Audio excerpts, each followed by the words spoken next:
Ladies, thank you for your love and support. I appreciate you all. Africa is not at ease.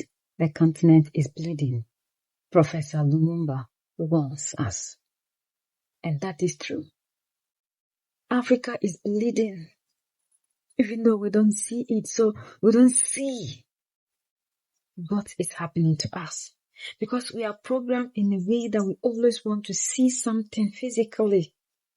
No matter how it is coded, and people try to decode it to us because it is not in the physical for us to see, we find reasons to defend it. Like he said, we need to fight for a borderless Africa. Then, how will you see yourself when you find yourself in Europe or in America? So, my fellow Africans, let us not be romantic about what we are saying. Let us be realistic. This is a great continent. This is a continent that we can make even greater. We must have a borderless Africa. Say no to visas. Say no to division. Say yes to unity. So, my fellow Africans, let us not be romantic about what we are saying. Let us be realistic. And I also know that we are ordinarily charitable to politicians. But I want you to look. In every African meeting, what your politicians do is to come, read speeches written for them, then they walk away.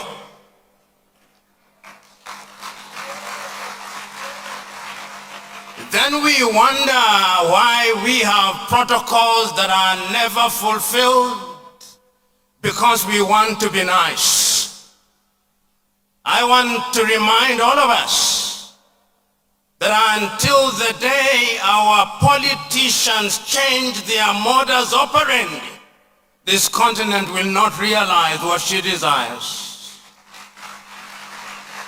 How is it that Chair Dlamini Zuma has been sitting here for 3 days and young politicians simply saunter in and saunter out? They must be called out. We have been too nice to politicians for too long. The time is now to tell them the truth in its unadulterated form.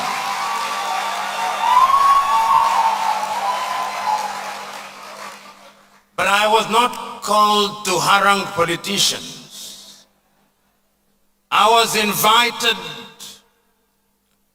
to remind us that what we are gathered here to do is something that has preoccupied great Africans for many years. 69 years ago, the man whose hologram we viewed a few minutes ago stood here in Accra, Ghana, and said that the independence of Ghana meant nothing if the rest of Africa was not free. When he spoke then, most of Africa was under colonization, excluding Ethiopia, Liberia, Sudan, and Egypt. Many years since then, all African countries claim to be independent, but many times our independence does not go beyond flags and national anthems. So we are here to remind ourselves that there is work to be done. Because when the Osagyefo Kwame Nkrumah spoke, there was a sense of urgency. No sooner had Ghana realized our independence in 1957 than he convened another meeting in 1958 here in Accra. The theme was one: a united and therefore borderless Africa. But nothing happened. 2 years later, Africans met again in Casablanca, Morocco. The theme once again was a united Africa. As if meetings were what we were about doing in 1963. 32 heads of states and government gathered in Addis Ababa, Ethiopia. There were two groups. The Casablanca group, animated by a sense of urgency that Africa must unite, and the Monrovia group, crippled by lethargy, saying that we had to move slowly. And if you listen to the speech of the Osagyefo, a portion of which we have just listened to, there was a sense of urgency. He was almost desperate in reminding his audience that if they did not unite then the centrifugal forces would set in. And they did. And that is why even when we are gathered in assemblies such as this, without much thought, we call ourselves Anglophone, Lusophone, Francophone, Arabophone, and very soon Sinophone or Russophone. That is the stage in which we still are. Africa left Addis Ababa weak and disunited. I'm speaking to you at a time when the British still gathers our former colonies and our neo-colonial institution called the Commonwealth. And when our leaders go there, they sit in the meeting from beginning to end. The French still gather their colonies under La Francophonie. The Portuguese also gather their former colonies. And because we do not want to annoy them, we speak nicely about them. Nkrumah foresaw this. So as we are gathered here today, talking about a borderless Africa, let us be realistic. I'm speaking to you at a time when Africa is bleeding. There's war in Sudan. Nobody mentioned about it here. There is war in the eastern part of the Democratic Republic of Congo. Nobody mentioned it here. The Sahelian countries, Burkina Faso, Niger, and Mali are excluded from the activities of the African Union. Africa is not at ease. So even as we talk about a borderless Africa, we must talk about an Africa where there is peace. Because you can have all the free borders you have, but if there is no peace, where will you move? I remember, I believe it's in the year 2020, the African Union said that there was the silencing of the guns. The guns are with us again. So my fellow Africans, let us not be romantic about what we are saying. Let us be realistic. Let us wed our words with our deeds.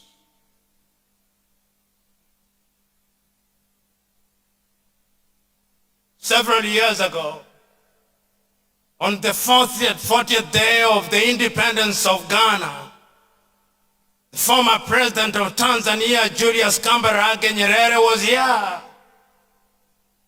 And he spoke. And he apologized. He said Nkrumah was right, we were wrong. He was right because he foresaw that if African countries became used to titles such as president and prime ministers and ministers, it would not be easy to unite the continent. But he reminded his audience on that day that when African leaders go out or Africans go out of Africa, it is not their Ghanaian-ness or Rwandan-ness or Kenyan-ness that matters. It is their African-ness. He was reminding us that we need a continent that is borderless. He told us. So today, as we have this conversation, let us remind ourselves that this is not a new conversation.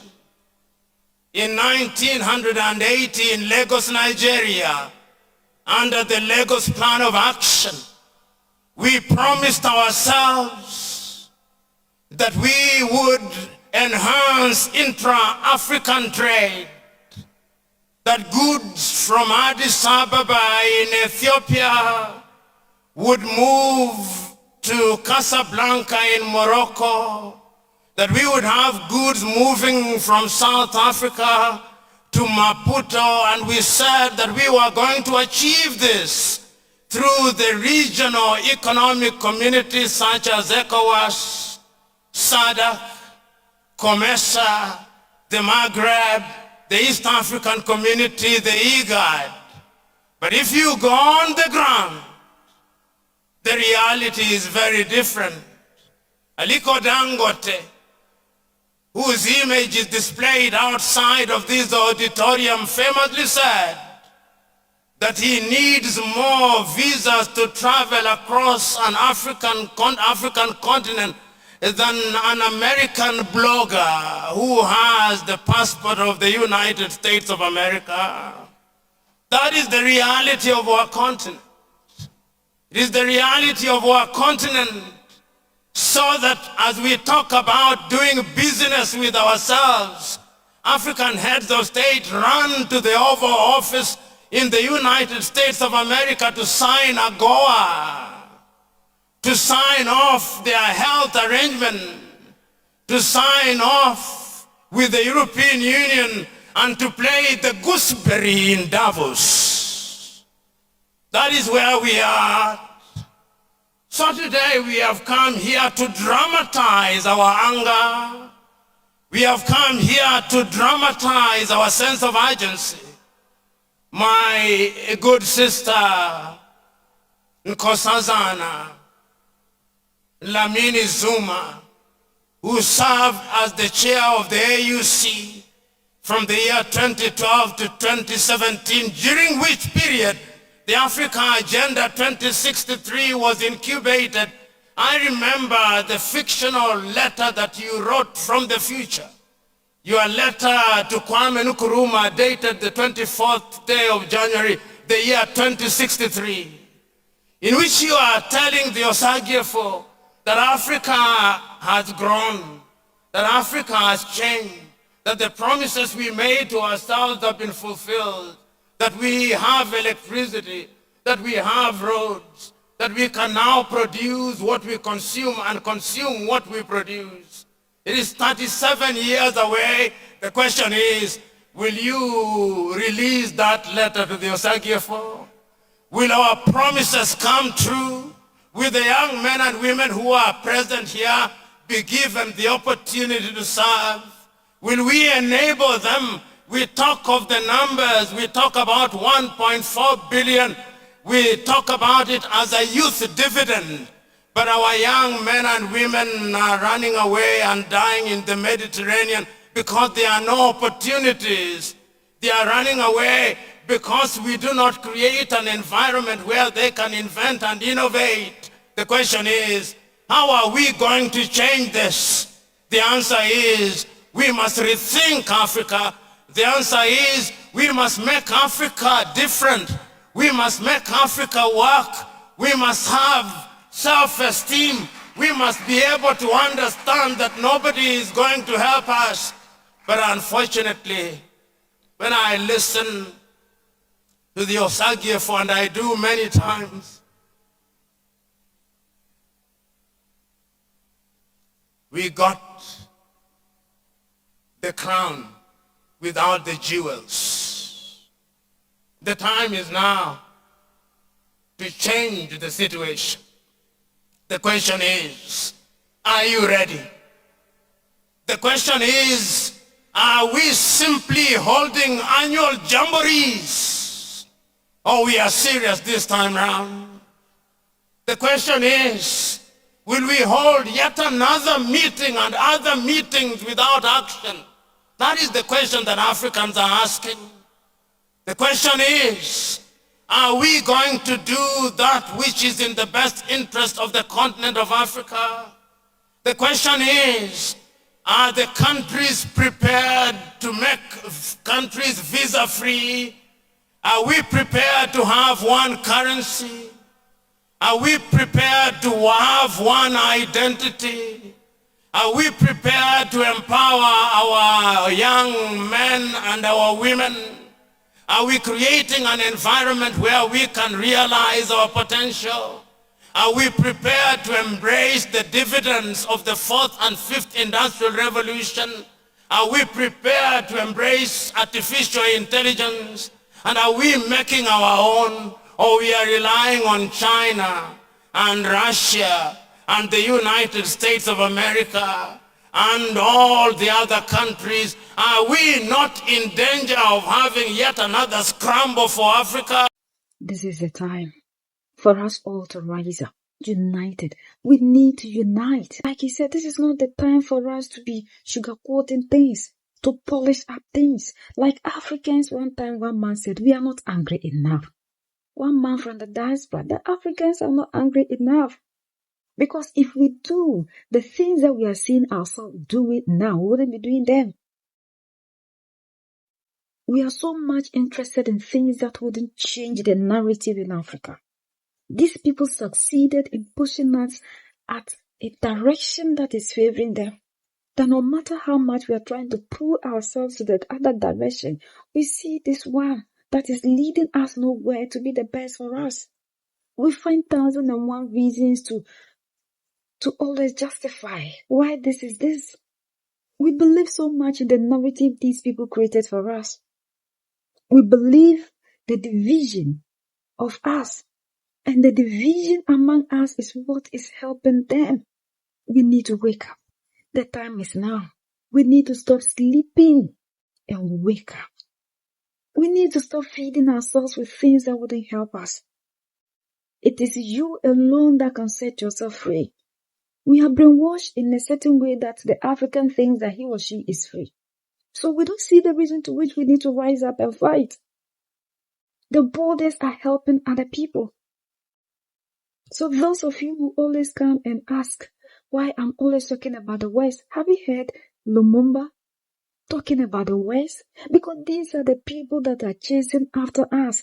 They are preventing us from having a total liberation. They are the ones that do not want to see you, the African, on top. So these are the people you need to follow 24/7. These are the people you need to listen to because you need to know their moves. These are the people that are spreading propaganda about you. So if you don't follow these people, who else will you ever follow or talk about, my black brothers and sisters? The borders, who created them? The division that we are having among ourselves, who is making sure this division continues? Who? Until we open out to see who is chasing us and be ready to accept that they are the ones that are chasing us, and then look at their steps that they are using, you and I can never find a concrete solution to that problem. So you should be ready to hear about these people 24/7 because they are the reason to which you are where you are. We believe that it is our leaders. But the former CIA boss, they told us these are the people who are giving us leaders in Africa. They are the ones that are controlling the narrative in Africa. They are the ones that are causing the division. They are the same people. They were the same people who came and took out Muammar Gaddafi. They were the same people who took out Patrice Lumumba. They are the same people who took out Thomas Sankara.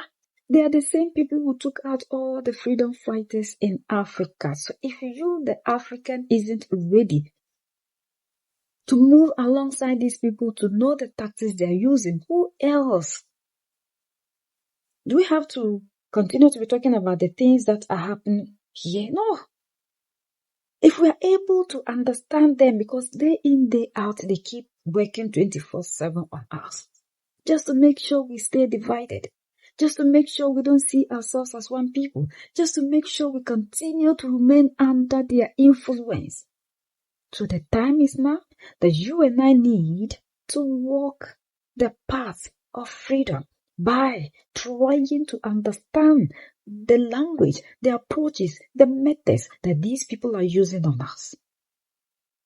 Everything that is happening here is them. They control everything here. We need to wake up. And we need to be angry enough so that together we can set ourselves free. We are the only ones that can set ourselves free. United we stand, divided we fall, and united we keep standing forever and ever. The greatest enemy of the African is mental slavery. So let's decolonize ourselves from mental slavery. Let's keep sharing to educate our brothers and sisters. Together we'll make Africa great for ourselves and the next generations that are going to come. So that's the latest around the world in Africa, West Africa, and